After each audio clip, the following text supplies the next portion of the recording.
തമ്മിൽ യാതൊരു പ്രോബ്ലം കഴിഞ്ഞ 50 വർഷക്കാലം ഉണ്ടായിട്ടില്ല. യെസ് ആയിരുന്നു എപ്പോഴും പറഞ്ഞുകൊണ്ടിരുന്നത് എന്ന് പറഞ്ഞതുപോലെ പൗലോസിന്റെ ജീവിതത്തിൽ ഒരുപക്ഷെ യെസ് ആയിരിക്കാം ഇത്ര സന്തോഷപ്രദമായ ജീവിതം ഇതുവരെ നൽകിയതെന്ന് ഞാൻ വിചാരിക്കുന്നു. പരസ്പര സഹിഷ്ണുതയും ക്ഷമയും എല്ലാം ഉണ്ടെങ്കിൽ ഇതുപോലെ നമ്മുടെ കുടുംബജീവിതവും ഓരോ വ്യക്തികളുടെയും കുടുംബജീവിതം വളരെ കെട്ടുറപ്പുള്ളതാക്കി തീർക്കാം എന്ന് ഞാൻ ഈ അവസരത്തിൽ ഓർമ്മിപ്പിക്കുന്നു. ഹാൻസ് മാർഗ്ലീസ് എന്ന എഴുത്തുകാരൻ പറഞ്ഞിരിക്കുന്നത്, one man by himself nothing, two people who belong together makes a world എന്നായിരുന്നു. ഒരു കാര്യം കൂടി പറഞ്ഞുകൊണ്ട് ഞാൻ എന്റെ പേര് അവസാനിപ്പിച്ചുകൊള്ളാം. ദൈവ സൃഷ്ടിയിൽ മഹത്തരമേറിയത് മനുഷ്യ സൃഷ്ടി തന്നെ, ആർക്കും സംശയമില്ല. കാരണം ദൈവം മനുഷ്യന് മാത്രമേ വിവേകവും വിവേചന ശക്തിയും കൊടുത്തിട്ടുള്ളൂ. മനുഷ്യന് ദൈവം സൃഷ്ടിച്ചതിൽ ആ മനുഷ്യനിൽ ഏറ്റവും പ്രധാനപ്പെട്ട ഭാഗം എന്ന് പറയുന്നത് മനുഷ്യന്റെ ഫേസാണ്, മുഖം. ആ മുഖത്ത് 4 പ്രധാന പോയിന്റുകളുണ്ട്. നമുക്കെല്ലാം അറിയാവുന്ന 4 പ്രധാന പോയിന്റുകളുണ്ട്. അതിലൊന്ന് കണ്ണ്. മുഖത്തെ 2 ഭാഗത്തായി 2 കണ്ണ് തന്നിരിക്കുന്നു. ലോകത്തെ എല്ലാ കാര്യങ്ങളും നാം കാണുന്നതിന് വേണ്ടിയാണ് നമുക്ക് ദൈവം ആ കണ്ണ് തന്നിരിക്കുന്നത്. എന്ത് കാര്യങ്ങളും നാം കാണണം, വീക്ഷിക്കണം, മനസ്സിലാക്കണം. അതുപോലെ തന്നെ അടുത്തത് 2 ചെവി. മുഖത്തിന് 2 സൈഡിലുമായി 2 ചെവി നമുക്ക് തന്നിട്ടുണ്ട്. എന്തിനു വേണ്ടിയാണ് ആ ചെവി ദൈവം നമുക്ക് നൽകിയിരിക്കുന്നത്? എന്ത് കാര്യങ്ങളും നമുക്ക് ചുറ്റുപാടുമുള്ള മുഴുവൻ കാര്യങ്ങളും, നല്ലതും ചീത്തതയുമായ മുഴുവൻ കാര്യങ്ങളും ശ്രവിക്കുന്നതിന് വേണ്ടിയാണ് ദൈവം നമുക്ക് 2 ചെവി തന്നിരിക്കുന്നത്. അതുപോലെ തന്നെ കണ്ണിന് താഴെ ഒരു മൂക്ക്. അതിൽ 1 ദ്വാരമല്ല 2 ദ്വാരം തന്നിട്ടുണ്ട്. കാരണം നമ്മുടെ ചുറ്റുപാടുമുള്ള കാര്യങ്ങൾ മുഴുവൻ മണത്തറിയുന്നതിന് വേണ്ടിയാണ് ദൈവം ആ 2 ദ്വാരം തന്നിരിക്കുന്നത്.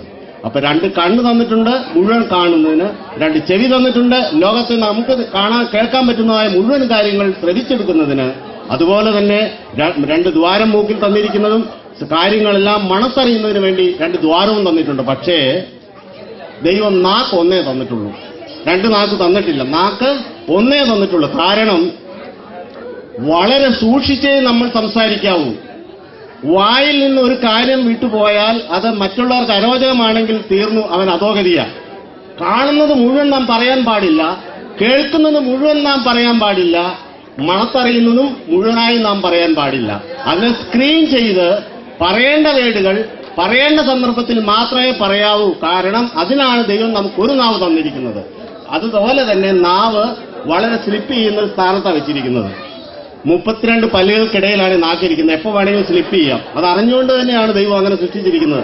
ഒരു കാരണവശാലും ആ നാവ് സ്ലിപ്പ് ചെയ്യാൻ പാടില്ല. പല മഹാന്മാരുടെ വീഴ്ചകൾക്ക് പിന്നിലും ഈ നാവിന്റെ സ്ലിപ്പാണ് ഉണ്ടായിട്ടുള്ളത്. ചരിത്രം വായിക്കുമ്പോൾ നമുക്ക് മനസ്സിലാക്കാൻ കഴിയും. അതുകൊണ്ട് ഒരു കാരണവശാലും നമ്മുടെ കുടുംബജീവിതത്തിലായാലും പൊതുജീവിതത്തിലായാലും നാവ് കൊണ്ട് പറയുന്ന കാര്യങ്ങൾ മറ്റുള്ളവർക്ക് അരോചകമാവാത്ത രീതിയിൽ, ഭാര്യയ്ക്ക് അരോചകമാകാത്ത രീതിയിൽ, ഭർത്താവിന് അരോചകമാകാത്ത രീതിയിൽ, മക്കൾക്ക് ബുദ്ധിമുട്ടുണ്ടാക്കാത്ത രീതിയിൽ നമ്മുടെ നാവ് സൂക്ഷിച്ച് സംസാരിക്കുവാൻ മാത്രമാണ് നമുക്ക് ദൈവം നാവെന്ന് തന്നിരിക്കുന്നത്. പല കുടുംബ ജീവിതങ്ങളിലും തകരാറിലാക്കിക്കൊണ്ടിരിക്കുന്നതും ഈ നാവ് തന്നെയാണ്. അതുകൊണ്ട് ഈ നാവ് വളരെ സൂക്ഷിച്ച് നമ്മൾ പറയണം, ഉപയോഗിക്കണം എന്ന് മാത്രമാണ് എനിക്ക് സന്ദർഭത്തിൽ പറയുവാനുള്ളത്. ശ്രീ പൗലോസിന് കഴിഞ്ഞ 25 വർഷമായി, അജിയെ 30 വർഷമായി എനിക്ക് അറിയാം. പക്ഷേ 4-5 വർഷമായി വളരെ അടുത്ത് പെരുമാറി തന്നിട്ട് ഇത്ര പച്ചയായ വളരെ സത്യസന്ധനായ ഒരു വ്യക്തിത്വത്തിന്റെ ഉടമയാണ് ശ്രീ പൗലോസ് എന്ന കാര്യത്തിൽ ഇവിടെ കൂടിയിരിക്കുന്ന ആർക്കും തർക്കമില്ല. അദ്ദേഹത്തിന്റെ ആ നല്ല മനസ്സിന്റെ വലിപ്പമനുസരിച്ചും അജിയുടെ ആ നല്ല മനസ്സിന്റെ വലിപ്പമനുസരിച്ച് ദൈവം അവർക്ക് നല്ലൊരു ഇതുവരെയുള്ള കഴിഞ്ഞ 25 വർഷക്കാലം വളരെ നല്ലൊരു കുടുംബജീവിതം, അവർക്ക് നല്ല 2 മക്കളെയും ദാനം ചെയ്ത ദൈവത്തെ ഈ അവസരത്തിൽ അവരോടൊപ്പം ഞങ്ങൾ സ്തുതിക്കുന്നു. തുടർന്നുള്ള അവരുടെ ഗോൾഡൻ ജൂബിലിയും പ്ലാറ്റിനം ജൂബിലിയും ആഘോഷിക്കുവാൻ ദൈവം എല്ലാവിധ അനുഗ്രഹങ്ങളും ദീർഘായുസ്സും നൽകട്ടെ എന്ന് ഒരിക്കൽ കൂടി ആശംസിച്ചുകൊണ്ട് ഞാൻ എന്റെ എളിയ വാക്കുകൾ ഉപസംഹരിക്കുന്നു. നന്ദി. 25 വർഷം വിവാഹ ജീവിതം കഴിച്ചുകൂട്ടിയാൽ നിങ്ങളെ അനുമോദിക്കുന്നു. കാര്യം ഒരു ചീറ്റിലും ബോട്ടിലും കൂടാതെ വളരെ സന്തോഷകരമായിട്ട് 25 വർഷം പൂർത്തിയാക്കിയതിനെ അനുമോദിക്കാതിരിക്കാൻ നിവൃത്തിയില്ല. പിന്നെ വേറൊരു പ്രത്യേക, എനിക്ക് ഒരു ആദ്യം വരിസൂട്ടി പറഞ്ഞതുപോലെ പപ്പ അവരെപ്പറ്റി വളരെ കരുതലുണ്ടെന്ന് പറഞ്ഞത് വളരെ സത്യാവസ്ഥയാണ്.